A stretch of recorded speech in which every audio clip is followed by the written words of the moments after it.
Good morning from colorful Colorado, where it's not so colorful outside today. Hello, how are you? My name is Dave Wilber, and my friends call me the Turfgrass Zealot, or a multitude of other things. How's it going? I just thought, some people wanted to see what the Zealot's condo looks like, and here it is.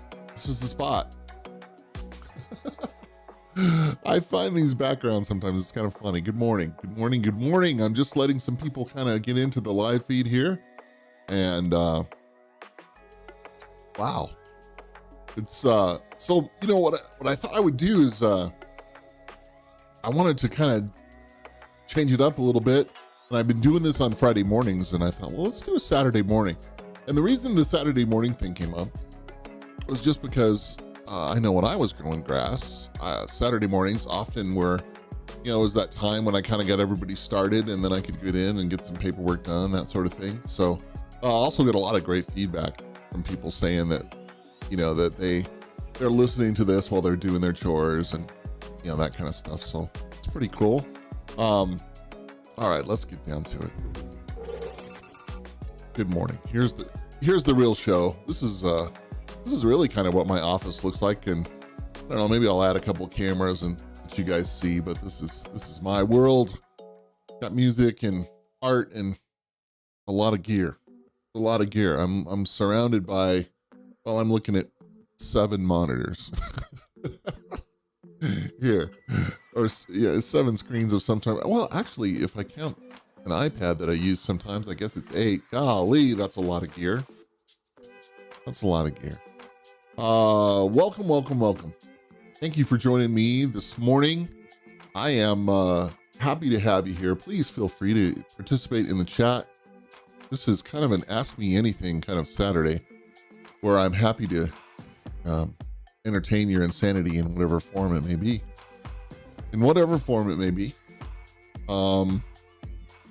We have a really interesting weather thing going on in Colorado, where I am, where they're saying we're either going to get 2 inches of snow or 24. They can't figure it out. And even Matt Macon's my favorite weather guy, Weather 5280, he and his gang can't quite figure it out.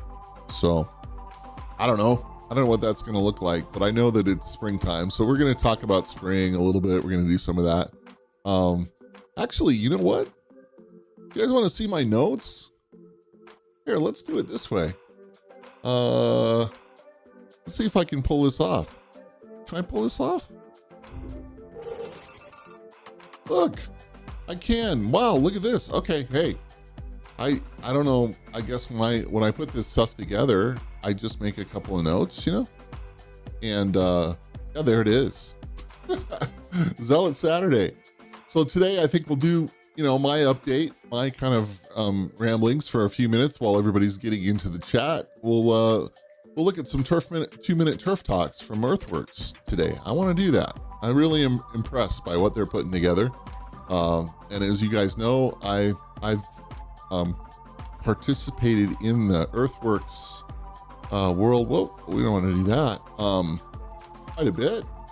They've been kind enough to have me interviewed a couple of times, and I'm told more is coming, so that's pretty cool. So we'll do some Earthworks 2-minute turf talks. I want to talk about some springtime success stories and tips that I have agronomy wise. I'm going to talk a little bit about the passion of our industry. I'm going to read you guys some Twitter today. This ought to be pretty good. And YouTube reactions, more YouTube reactions. Somebody spelled reactions like that the other day, and I thought it was funny. And then we'll do some random agronomy, whatever comes to mind. So that's kind of my world. That's kind of funny that it was inadvertent that I could share that with you. Yeah, I actually do have a plan for these things. I try to make it look pretty casual, but I actually like, having a plan. All right, so update for me has been pretty simple. I am still in limited to no travel mode because of COVID. That's okay. I'm fine with that. I am doing quite a few things Zoom wise and speaking wise and things like that. I think I've been invited to speak to several groups electronically, chapter meetings and whatnot. So if your chapter or your group or whatever needs somebody to come in and, I don't know, do a little turf talk, do a little entertaining, do a little state of the industry stuff or whatever, I'm available for that. I'm happy to do it. Happy to give back. And we have the technology now, so that's kind of cool. Let's see what else is going on in the Zealots world. Had a lot of communication from people lately about their springtime. You know, what are they going to do this spring? How's spring going to go? That kind of stuff. So we'll get to that. We'll talk about that today.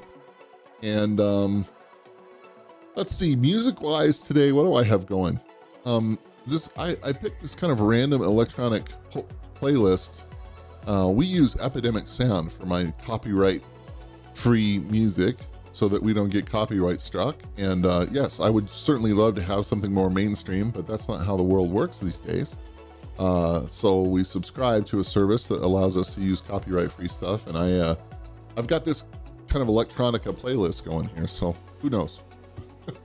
We may change that up a little bit. They've got there's a lot of music there. Some of it's absolute horseshit, but some of it's actually pretty good. So we'll go on that way. I actually am about to add a piece of gear to my studio here that's going to let me create some music on the fly. So we'll actually get to do some live music here, which is pretty good. I've got guitars and there's some amps over here, and yeah, we could pull something together. You know, Dave's one-man band, me and the bear. But I've always had a passion for small loop making, beat making, jingle type stuff, and I do some of that stuff as part of my world, part of my reinvention into COVID. All right, so should we get to it? Let's see if we can't.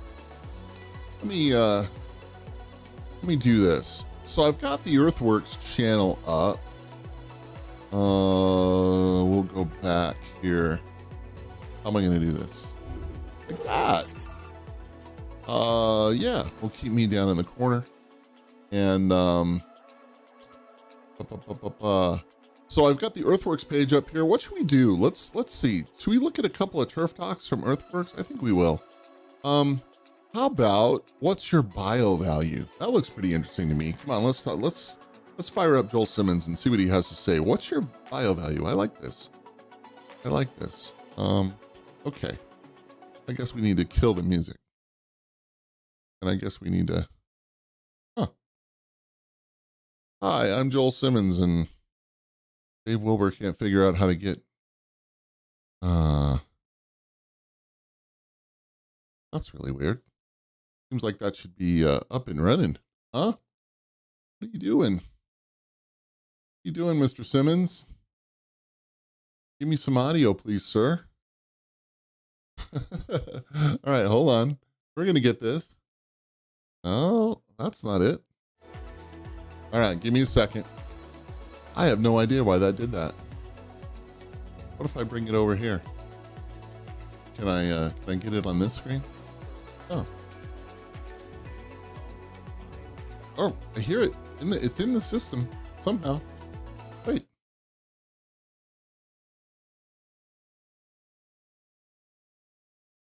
Oh, this is crazy. Live, and 4 minutes ago this was working. All right, that's cool. So I kind of know what happened here. We had a Windows update, and it sometimes bounces my my audio settings around a little bit. So stay with me, you guys. I'm on top of this, man. On top of this. We just have to put our world back together here a little bit. Oh man. This was working a couple minutes ago. I swear to God it was working. Here we go. All right. Google Chrome. Yeah, I need you on the so we would do it like this. Aha. I see. We have to turn this off to get this on. Yeah. See, I'm not as dumb as I look. All right, Joel, you're back on. You're back on.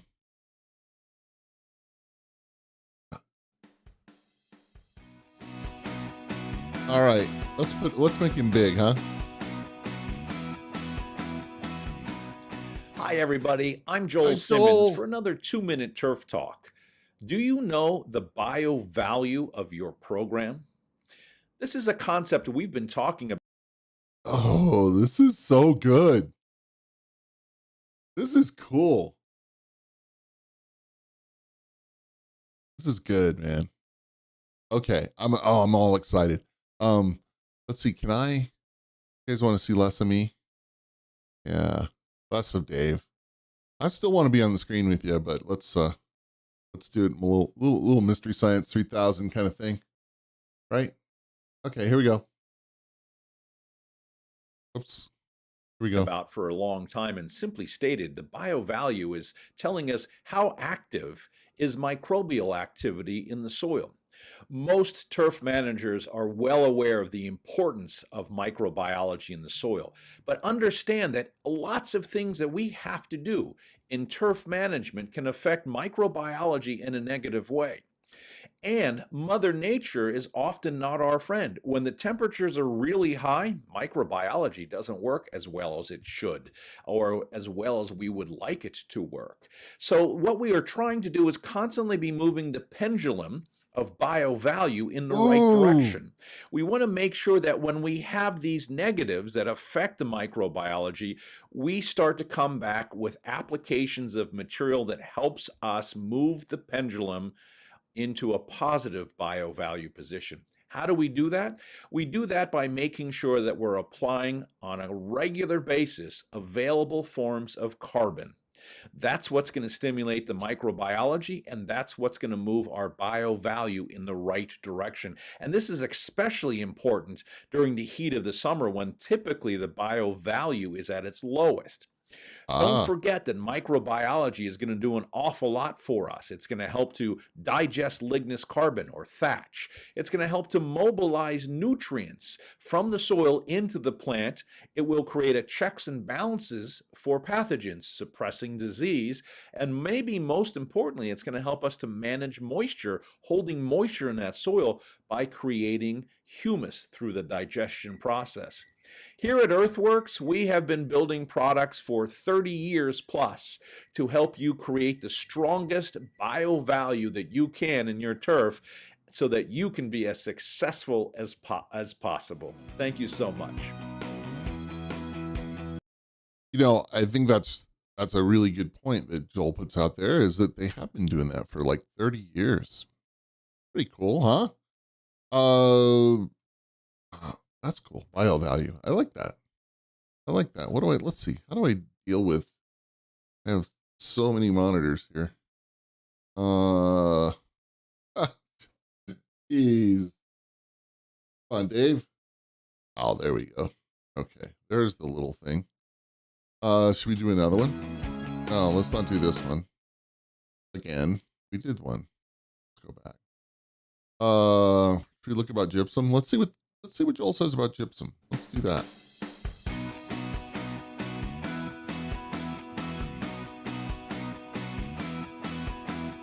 Hi, everybody. I'm Joel Simmons for another 2-minute Turf Talk.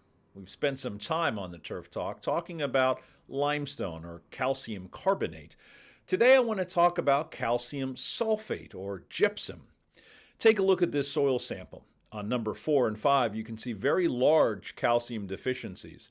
And when I ask students in the Soil First Academy, what's the best type of calcium material to apply on a deficiency that large, I often get the answer gypsum. In fact, that's not going to work effectively with a deficiency that is that large. In a deficiency of this size, only limestone is really going to work effectively to saturate the need of calcium in that soil and to flocculate that soil, mass flow, opening it up, making it work better. But look at number 3. So let me say something about that. So what Joel's talking about here is as much structural as it is plant uptake oriented. In other words, and he just said the magic word, flocculate, right? So that particular soil audit and the way that soil test is run is the reason it's there is it's not always just predicting plant available nutrients and all that sort of stuff, but we're also talking about soil structure and that. And um, you know, that's a really important part of this. And I just wanted to make sure that you saw that it wasn't all just about, I know there's a lot of talk about the plant nutrition part of that. And yeah, plants need calcium, plants are calcium, all that sort of stuff. But we have to have it in the soil structure. So that's where he's going with all this. All right, let's keep going. Here we have a deficiency of only 110 pounds and a base saturation that is above 60%. Gypsum works best when the base saturation reaches 60% or higher and the deficiency of calcium is less. So in this case, putting down 10 to 25 pounds per 1,000 square feet of gypsum can be very effective in helping to flocculate, open up that soil, and provide available calcium to the plant. Take a look at the calcium pyramid. If you think of calcium in terms of its availability, the limestone material is at the base of the pyramid. As you move up, you get more availability, and gypsum falls right in that middle as a granular that is somewhat soluble. And as you get to the pinnacle of the pyramid, you're going to want to use a liquid calcium product like the Earthworks CalVantage. Now, if you have a large calcium deficiency, limestone is going to be required. Wait. Hold on. Let's go back to this. All right. So I love the way Joel explains it, but I think I have another way. So down here at the bottom of his pyramid, right, limestone, it's not real soluble, right? How does lime release in the soil? Biology, friction, weather, all that sort of thing. Size of the particle. Gypsum is completely and totally dependent on water for its it's soluble, but it's got to be water that does it. And so enough water, if we put out too much gypsum and we don't irrigate enough, then it doesn't do us any good, right? And you get that kind of layer sort of thing. So I love how he says it. I have a different way. So. Now, if you have a large calcium deficiency, limestone is going to be required, but the calcium is not going to be available for up to 3 years. So using a combination of that limestone to satisfy the deficiency, a little bit of gypsum on top of that to provide some sustainable soluble calcium. All right, so let me illustrate what he just said. So let's imagine that we put down, I'm just going to use some round numbers. So you get it. So let's say that I put down 1,000 pounds per acre of calcium sulfate, right? Of high calcium lime, excuse me. So, 33 to 36% elemental calcium in that. So we'll use 33 is our deal. So that means 33% of that whole thing. So I put down my 1,000 pounds per acre and 33%. So what is that? That's 330 pounds, right? 330 pounds of elemental calcium. And it's going to take 3 years, depending on the material, the fineness in the grind and all that sort of stuff, about 3 years for that to release. So I'm looking at 110 pounds of actual calcium that's going to become available to the soil.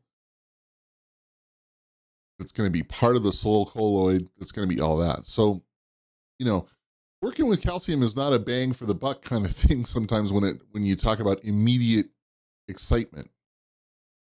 And that's a hard thing for people to realize. It's like, geez, Dave, I've been putting all this down and, I kind of, and then all of a sudden we get into that third, fourth year after they've been making these deposits in the bank, and then things get really good. So super important to do the math on that and realize that we're talking about higher volumes and all that sort of thing. Okay, and Joel's going to talk about one of their products, which is fine. And by the way, I'm not an Earthworks paid guy. I'm not doing this for any, sure, I'd love it if Joel would think about sponsoring my world, and as far as an episode of the Turfgrass Zealot thing here, that's the world that I'm living in right now. But I'm not paid to talk about this. I just like what they're doing. I like it a lot, actually. So good for them. And then spraying the turf with CalVantage is going to assure that the plant is getting what it needs and the soil is getting what it needs as well. The plant gets what it needs and the soil gets what it needs. I love that. Wow, Joel. Good job, brother. And that's how valuable is that? I mean, you guys think about this, so you've got some assistants, some interns and all that sort of thing, and you bring them in and say, hey, let's watch a couple of turf talks. Let's watch a couple of minutes of Dave Wilber. Let's watch some YouTube stuff. Wow, I do it all the time. I love YouTube. I'm a bit of a YouTube addict, actually. And I love it. I actually have a lot of fun with it. We'll get back to some YouTube stuff in a little bit. So we did some 2-minute turf talks and kind of winding into the whole spring thing. And a couple of people reached out to me last week and said, hey, you've always shared some really good spring stuff. Can you do that? And I'm like, yeah, absolutely. So I have a couple of key rules. And I'm not going to put any fancy graphics on the screen here or whatever, because you guys are smart and you can remember this. And here are in general concept, some things that we always want to talk about when we're coming into any kind of season, right? It doesn't matter where you, warm season, cool season, whatever, when I'm coming into a seasonal change. It actually applies in the fall too, it applies in the late season as much as the early season. Thing number one is I want to be on it and super aware about soil temperature. Soil temp is everything when you're talking about all this stuff. And so what I would start to do, and what I coach people to do, and they do it and they love it, is by whatever means, and now we have some great electronic means. And by the way, I'm an early adopter, and I would have some sensor technology in the ground so that I could read soil temperatures easily and effectively and keep the data. It's important that you would just get it any way that you can and chart it any way that you can. Okay. And what I'm talking about here is I'm not necessarily looking for specific numbers, although there are numbers and we all should know them, especially when it comes to disease management and all that. But what we're looking for is the general trends. And you can't have a trend unless you have enough data. So what we do is simply start to chart soil temperature. It's easy. Pick a time of day. Mine was usually once in the morning, early, and then maybe 2 p.m. Stick my thermometer in the ground, take that temperature, write it down, keep it on the chart. Keep doing that. And watch what happens. And you'll actually see it as a weather predictor. You'll see those soil temps move, and that's everything. But outside weather, today here in Colorado, where I am, again, I said before that my favorite meteorologist says we're either going to get 2 or 22 inches of snow. The outside weather will play tricks with you. It will make you do things and think things that maybe aren't true, but that soil temperature will never lie to you. And it will tell you when you're really supposed to be getting on it and when you're supposed to be getting off of it, so to speak. So springtime tip number 1, get that soil temperature together and monitor that. Stay on top of it, watch the change, and you'll see when things are starting to break loose, because the soils will start to warm up pretty dramatically, especially right after daylight savings times, which is what happening today, right? So, yeah, this period, is what we do with all that. So, springtime tip number 1. Springtime tip number 2, for me, always, and again, you can do this with early season or late season. So it works both ways, is I want to find a couple of key indicator plants or trees or something on my golf course, in my world, if for those of you that do sports turf, and if, there's something around the neighborhood or even at your house or whatever, I want to find that indicator plant that starts to bloom, no matter what. Right. And so everybody says, well, the trees bloomed early or they bloomed late, or the wisteria, did this or it did that. My roses did this or they did that. Those are all great indicators, and nature has a way of kind of putting its middle finger up to the weather in general and saying, well, I still want the plant to do, what it's supposed to do, right? Nature will always be early to the table if she can be. And so I always tell people, hey, what's your indicator tree? What's your indicator plant? What's that? What's that tree that, is it that dogwood?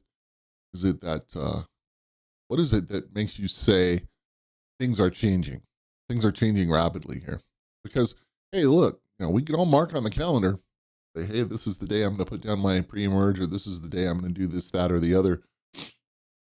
But nature may have a different idea, right? So indicator plants, big thing of that. All right, success tip number 3, and there's 3 of them. So we're on to number 3. 3 is real easy. Don't irrigate too early. Try really hard not to irrigate until you absolutely have to. And then if you do, irrigate deeply and, make it happen, right? Actually, I think there's 4. I think if we say 3.3 or whatever, 3.1, I guess you could call that 4. Good morning. I see some people starting to be in the chat. Thank you. The big thing here is stay off that water till you absolutely have to. Stay off the crack, stay off the irrigation crack, and just, let things get dry, let the roots hunt a little bit. And the 3.1 of that is poke some holes to make that all happen. And we went over how water moves in the soil and all that. And so, figure out how to get things opened up and possibly opened up early so you can get some water into the soil, get some soil management going on, get some moisture management going on, take advantage of anything that's coming to you by way of atmospheric moisture, whether it's coming out of clouds or it's just forming as dew or whatever, get it into your world. And try really hard not to turn that sprinkler head on or drag that hose. Try. I just would wait as long as I possibly could in the spring before I got some irrigation on things. Let that system build itself in a strong way. Don't baby it early on. So those are the 3 tips, man. It's real simple, right? Get the soil temperature thing together. Find your indicator plants that, around your world that really are going to tell you when things are really starting to break loose. And stay off the water, stay off the crack until you absolutely need to. Make some cracks in the soil, but don't do the otherwise. All right, so that's it. That's kind of good. Thought I would share that there. Looking in the afternoon from Ireland. Jack Dempsey's here in the chat. Wow, Jack, thank you for being here. John Dempsey, I'm sorry. I always say Jack, and I know that's wrong. Jack Dempsey is a favorite of mine. Hi, John. How are you, Dr. John? It's good to see you. Ireland. Wow. Now that makes me happy. Look at the magic of our industry, right? I can be here in Colorado at 7 o'clock in the morning, and Dr. Dempsey's watching me in Ireland when it's evening, right? Something like that. So it's good to have you here. I sure would love to have you come be a guest sometime and talk to me about your phosphite work. That would be amazing. Jack is good. I know. I just kind of pulled that off. It's it's the boxing thing. My mind works a little strangely sometimes. Okay, so I wanted to give you those springtime tips, and I wanted to talk about that. And if there's questions in the chat, you guys feel free to put them in there. I'm hip to that for Saturday morning. What else should we do? I think I wanted to talk about. Let's see. Where's my? You go back to my thing here. Oh yeah, the passion of the industry. So I wrote it. Here's where I'm going with that. I wrote an article.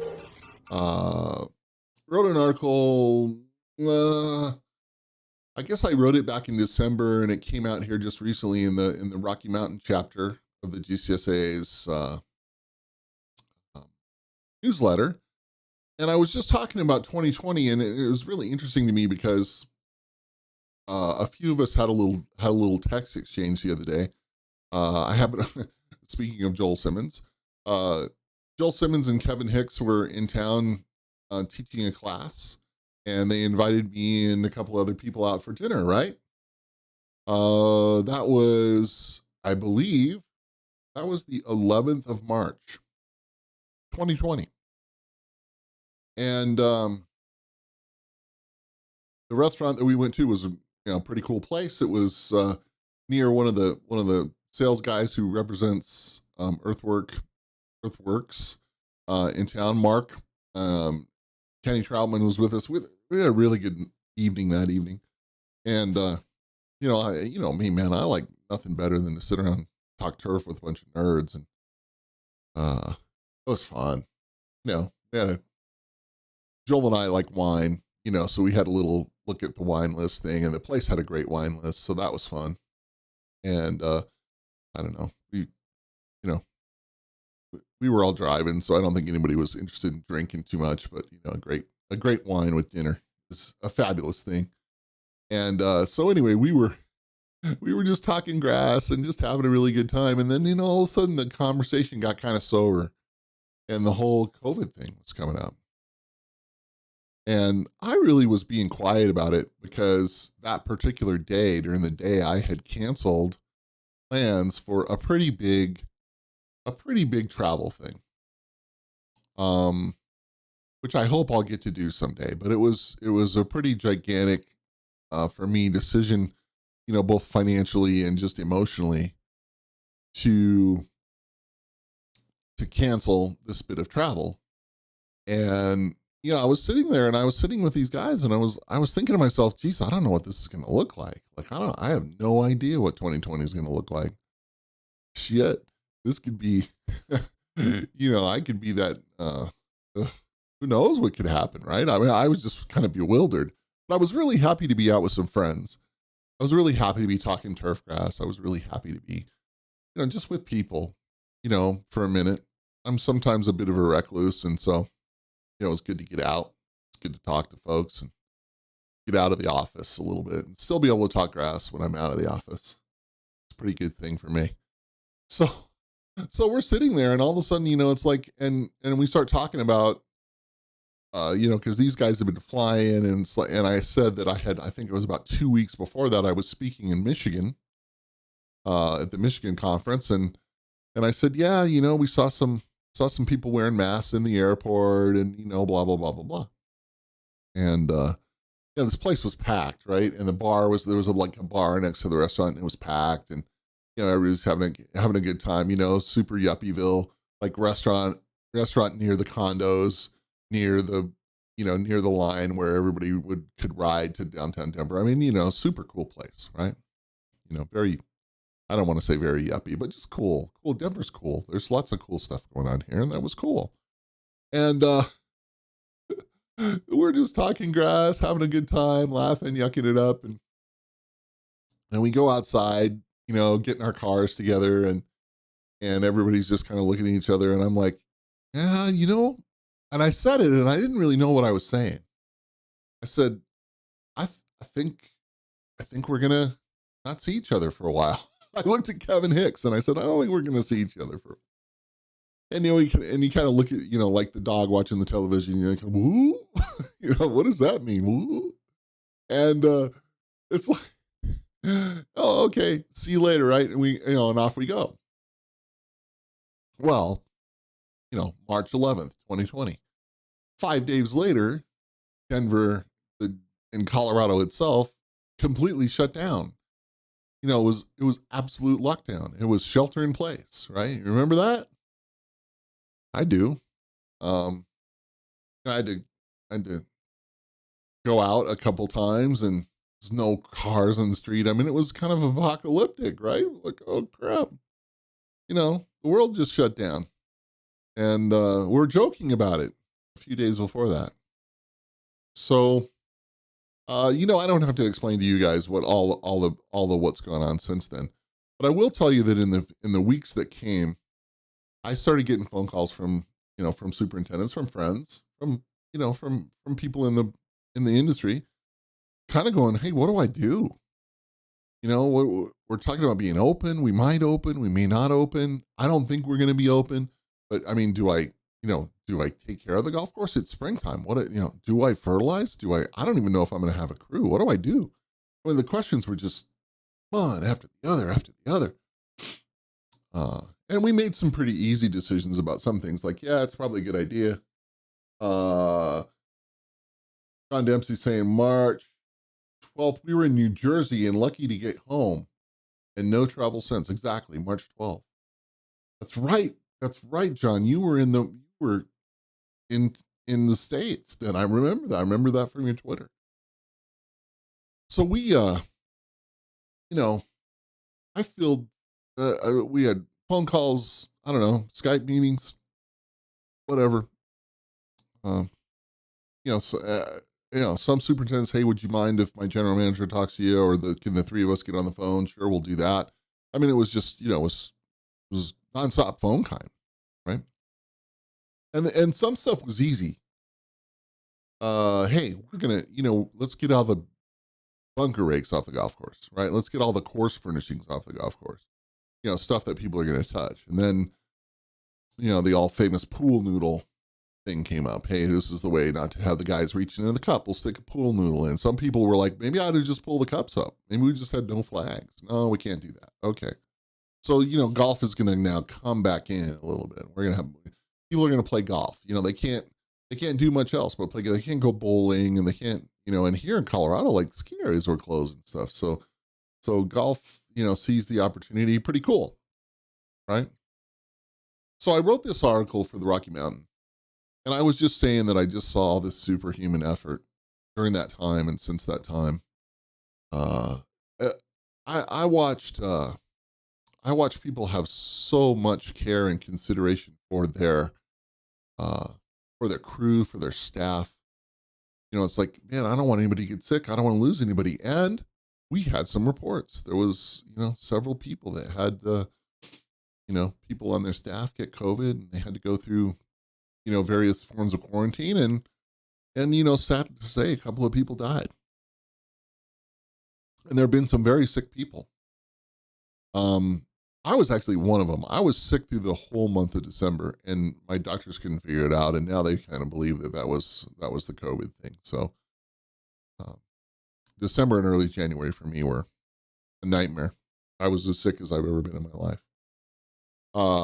So there was a lot of talk, and then of course, politics, fucking politics, people, turning on the TV and seeing people say, well, this is just going to go away, right? It's just going to be gone. And I'm not just talking about Trump, man. I'm talking about a lot of people who were like, oh, this is nothing.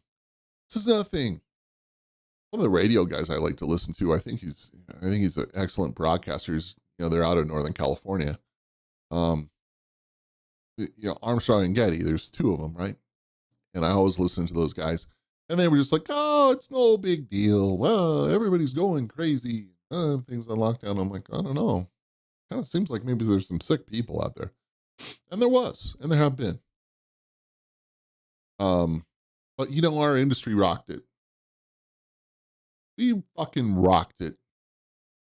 We really did. I mean, it's like I saw so much superhuman effort. I saw so many people taking care of their staffs, taking care of their golf courses, taking care of their whole facility, being the leaders, being the sensible ones. My goodness, what a thing. It's the enormity of all that. And as we progressed into the year, we had to talk about it. I'm really fortunate to sit on the education committee for the Rocky Mountain. I love it. It's my favorite thing. I love education, and I love conferences, and we had to make the decision to cancel the yearly fall conference for the Rocky Mountain. And I had several other speaking gigs lined up, and people were calling saying, we don't know if this is going to happen. Are you okay with that? And it's like, sure, I'm fine. I don't know what's going to happen either. And by the way, I'm not all excited to jump on an airplane. So even if I can, and international travel was done. I'm not going to get to go to Asia to hang out with Micah Woods and eat some Thai food. I'm not going to get to go to Vietnam and really have that golf tour that I was wanting to have. I mean, there's just so many things I don't want to do. I can't do it. I'm not going to get to go to the UK. There's going to be no time in Scotland or England. Fuck. My business, shredded. And of course, I don't always think about business first. Those of you that know me well know that. It's probably actually one of my downfalls. But, I couldn't see putting everybody on the clock like some lawyer and say, okay, we had a 7-minute Zoom call. Here's your bill for $72. Fuck that. I wasn't going to do that. seemed like the wrong way to be. That was my bit of passion. And, some of us saved for a rainy day and some of us didn't.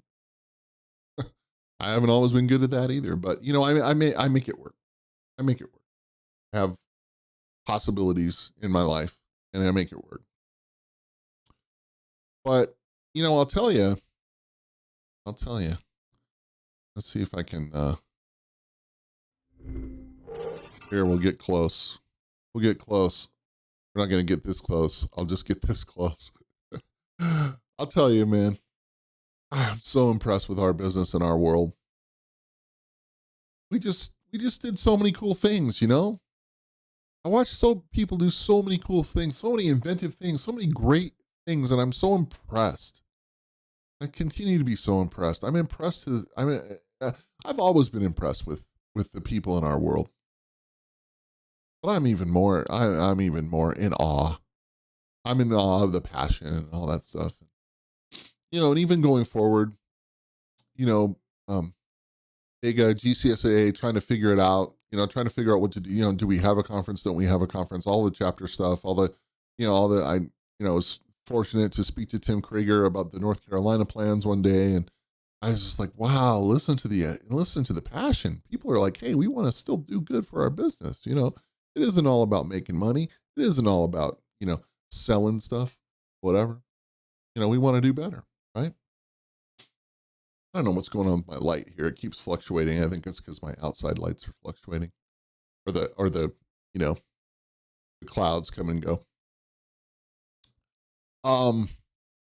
So I going back to what I said. I wrote that article, and I love writing the article, and I love that they published it, and I love writing for newsletters, by the way. So if anybody needs a quick newsletter article, I'm there.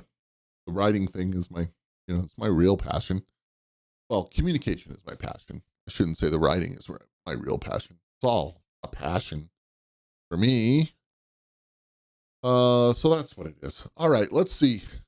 What's our next thing on the list? Oh yeah, Dave reads Twitter. So I was gonna jump into Twitter. I'm gonna do this. I'm gonna do this every once in a while, right? I'm gonna jump into my Twitter, and I'm gonna show you some stuff here.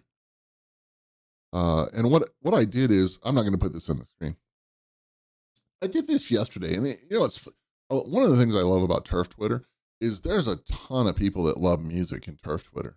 And I'm a musician, I'm a music lover. Music, I'm a music writer. I mean, I do all that stuff, right? So somebody that I follow somewhere else said, what was the first album you heard that totally blew your mind? So I retweeted that, put it in question, form.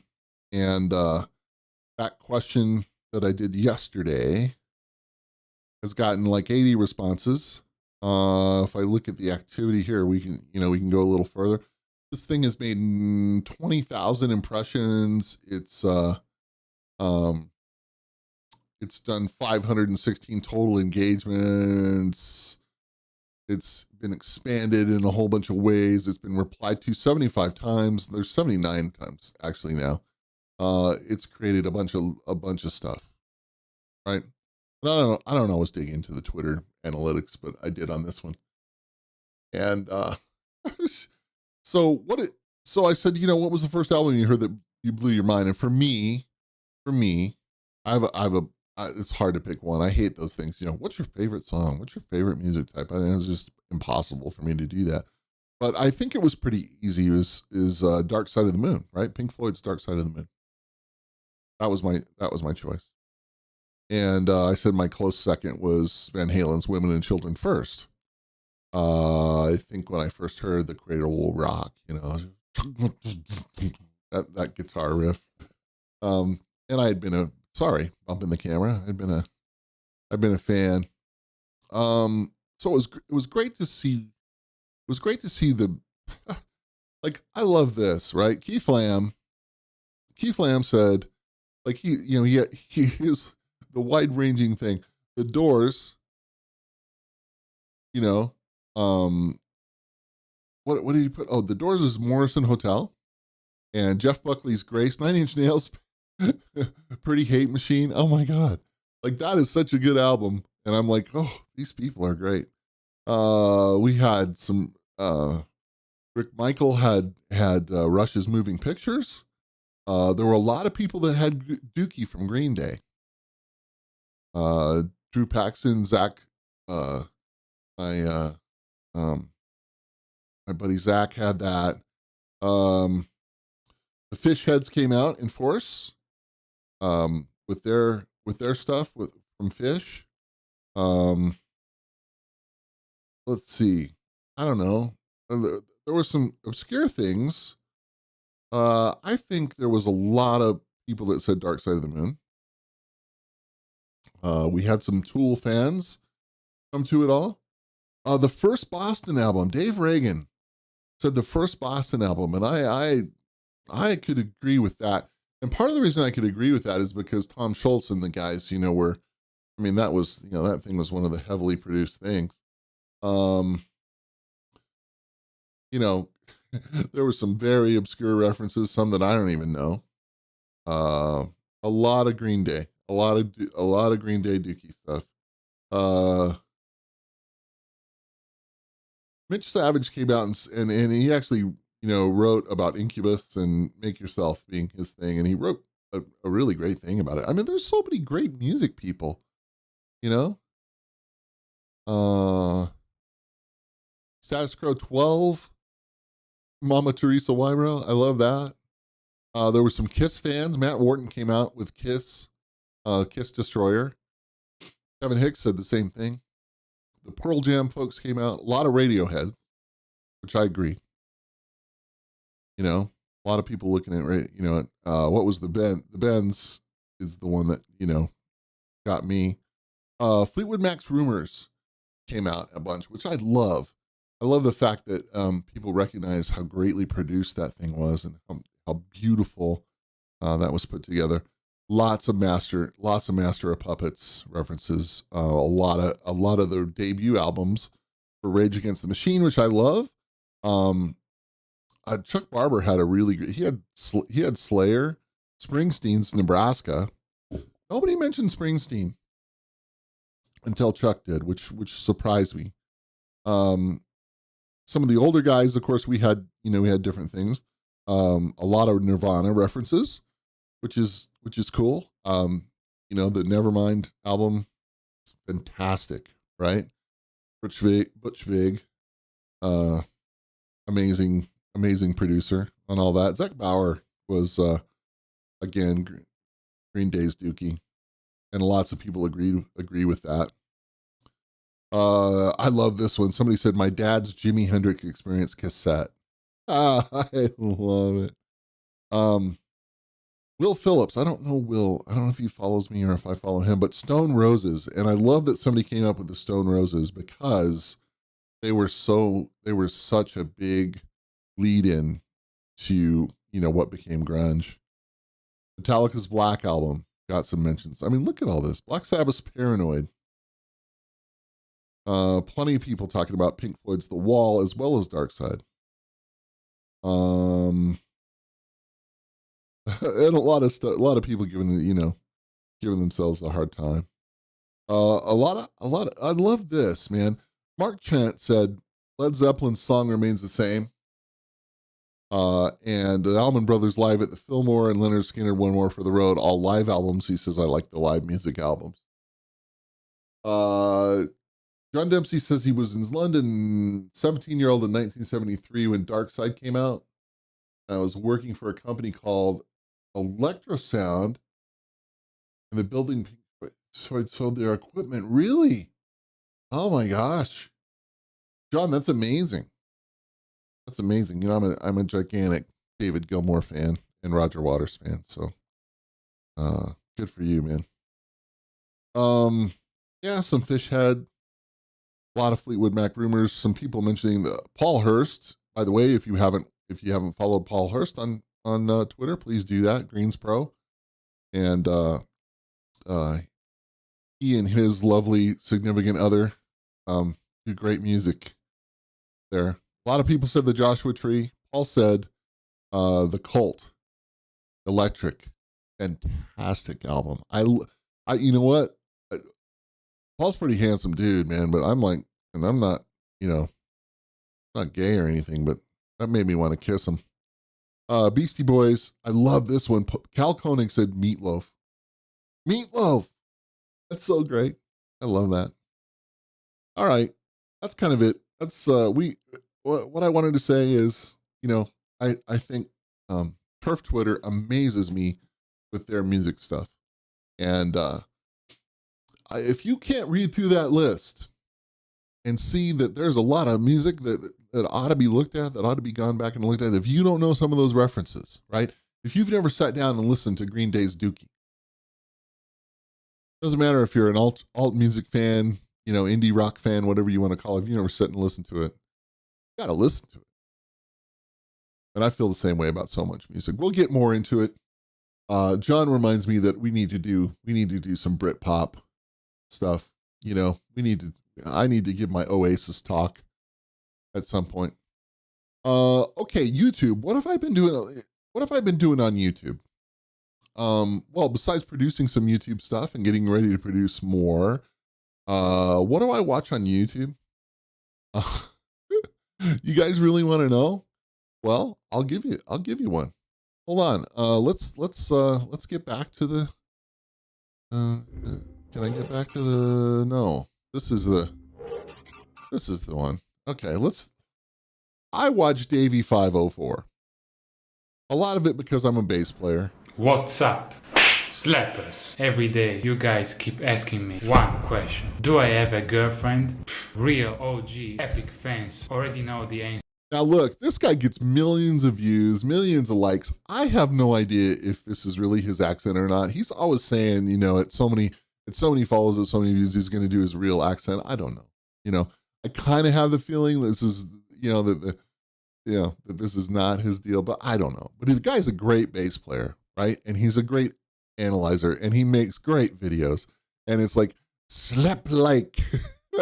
And I just want, by the way, slap that like button, turf heads. So let's watch Davey for a second. This is really great. Anyway, I know they say bassists usually don't have a girlfriend, but I actually have one. OMG, checkmate other bassists, and she's here. OMG, she disappeared. I need your help. Just slap like now to make her come back. Do it now. This guy is so good. OMG, it worked. And if you subscribe now, a girlfriend will appear with you. And if you don't have a girlfriend, do it anyway. Before you start. If you subscribe now, a girlfriend will appear.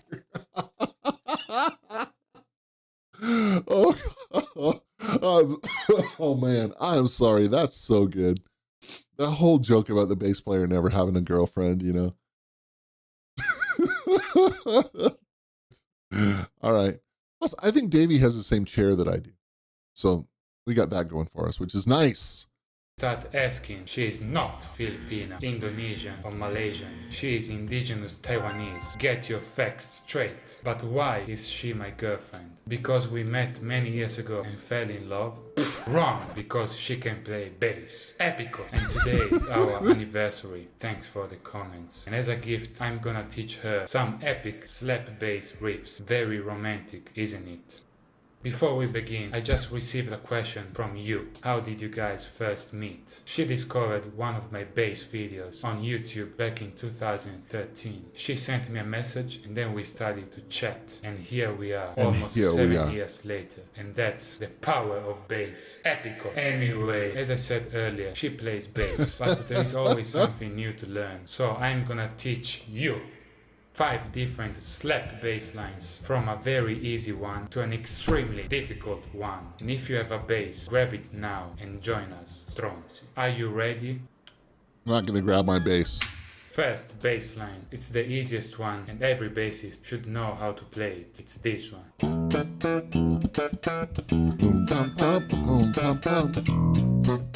You guys know where that's from? Red Hot Chili Peppers. Red Hot Chili Peppers. Oh, what's going on here? Stop. Stupid alarm. I'm sorry, you guys. I thought that was in his track. Easy. Now it's All your right, let's go turn. back. I was talking. It's this one.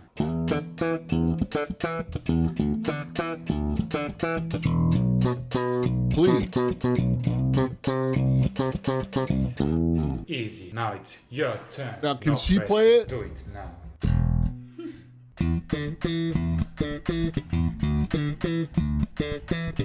Wow.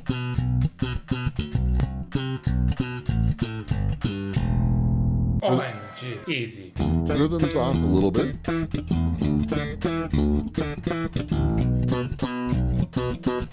Look at her tiny little fingers. Approved. Next. Next one is a little bit harder. And this it's a guy- hentai song I really like. And it goes like this.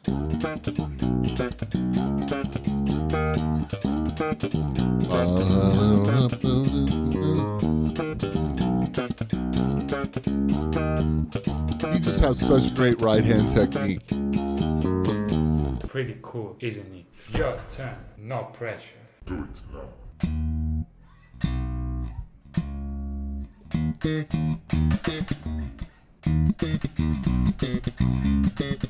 He's got it. Epico. As you can see, Wow. I'm really teaching her. Pressure is what you need to learn. And the best way to learn is to figure it out by yourself. Trust me. Wow. This is great, man. Epico. Does she speak? Approved. Does Next. she talk? Third baseline. Now things are getting really hard, like my pee-pee. And it goes like this.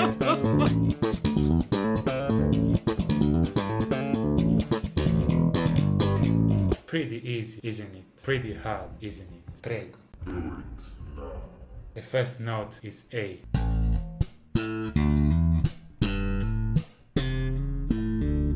Stop! You're playing one note too early. See. See, he might be Italian. I don't know. I guess I better dig in a little harder on his. She's a good player, man. Oh, mind blowing. Did she just checkmate me? She's Press got B see, to she's check. got it figured out. Go slow at first, right? Figure out the lick and then hit it hard.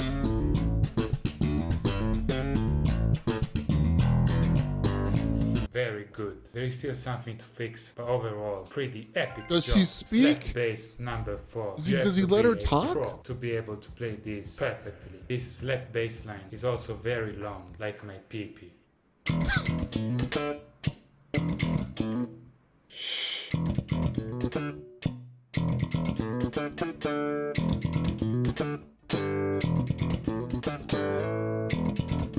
Tough line.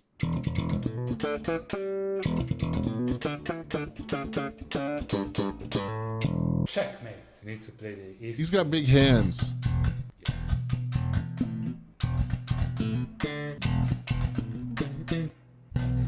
That's a tough line, man. Don't worry. No pressure here. He's got Let's big enough try hands slow, to curl but his thumb and remember, get that if you E can play it string. slowly, you can play it quickly. See how he does that? See how she can't do that?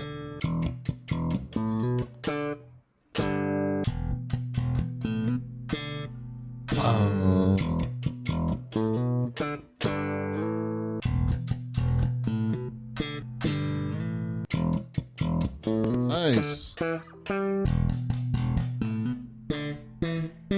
She's pulling it off even though she can't get that thumb. I love it.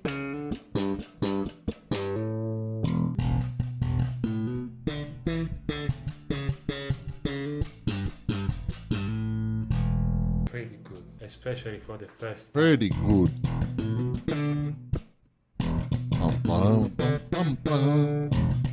I guess I'll have to play along next time. You guys are gonna want me to play along next time, huh? You find out how bad I really am. I'm not a slap player that much. Approved. And now there is one slap bass line left, and it's the hardest one of this video. Let's see what they pull out. Extremely fast, and you need to be able to slap the G string perfectly. Oh. She says I can't play this. Do it now.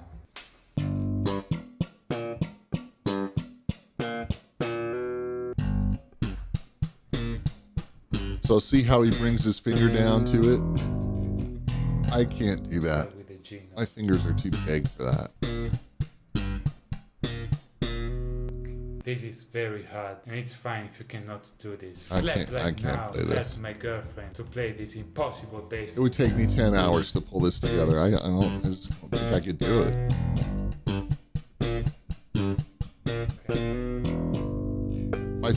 My pinky isn't that strong either. Pretty good job.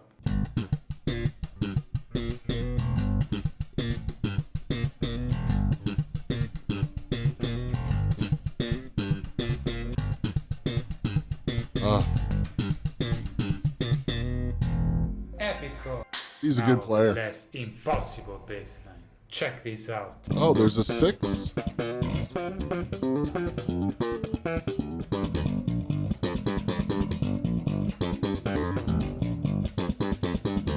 I told you, man, this guy's a good player.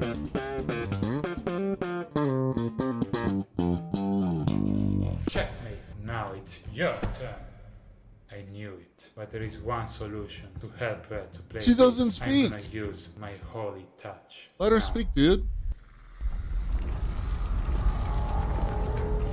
His holy touch.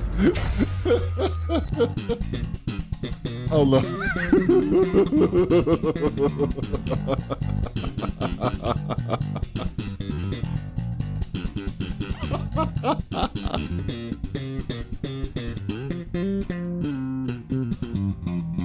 Epico. So this was the last bass line. Which one was the coolest one? Leave a comment now. My favorite is the first one. I just received another question. What would you choose between your bass and your girlfriend? Very bad question. I think it's pretty obvious what I would choose. So that was it for today. I hope you enjoyed this video. Remember to slap like, leave a comment and subscribe. And as always, I will see you in the next video.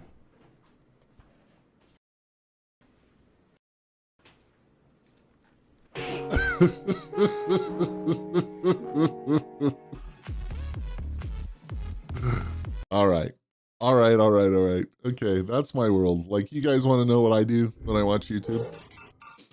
That's what I do. I do that stuff, man. I watch Davey 504 and a bunch of people like that, and I laugh at them.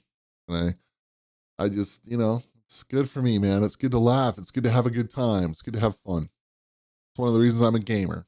It's the same thing. Oh, hey, today is a pretty epic day for gaming. I got invited to join in with some folks on a new server that they're setting up for the game called Eco. I've never played Eco before. This will be my first day. So my first day on a new server with a bunch of really epic gamers could be good. So twitch.tv/the Wilberforce if you want to check that out. I don't know exactly how I'll stream it or what I'll do.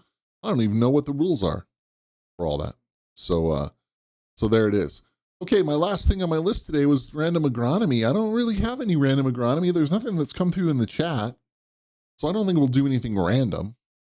But I do want to go back to that springtime thing, man. Get your soil temperatures, get them figured out. Find that indicator plant that is going to tell you what's going on in your world no matter what. Stay off the water. I realize some of you don't have the opportunity to stay off the water because it comes out of the sky all the time, but please understand that I spend a lot of time in the Western United States in the deserts of the world and,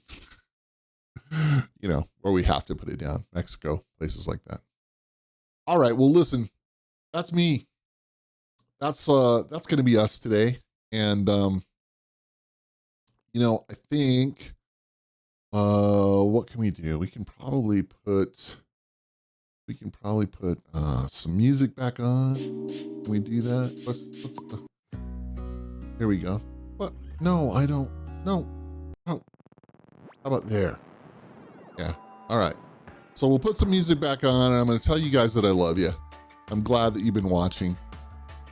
I like this. I think we'll do some Saturday morning stuff. I think it's going to be good. I think we'll do that.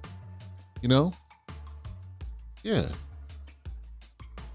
I think we'll do that. I think we'll just, you know, right? Yeah, that's what I'm thinking. I think we'll, I think we'll just hang out, talk about grass, chat a little bit. I'd really like you guys to get involved in the chat. So, you know, that's part of the reason that I want to do these live is just, I don't know, I'm up for it, man. You want to put anything you want question-wise to me? I'm totally up for it. So, all right, well, we'll leave you with a little bit of, yeah, man, a little bit of chill. I hope you're doing good. Please have a good week. Thank you so much. I love you all. Turf heads, take care of yourselves, take care of your world, and I will see you soon. Please don't forget to slap that like button and subscribe. That way you can get the notifications for everything going on. Follow me on Twitter at Turfgrass Zealot. Again, I love you, and I'll see you soon. Take care.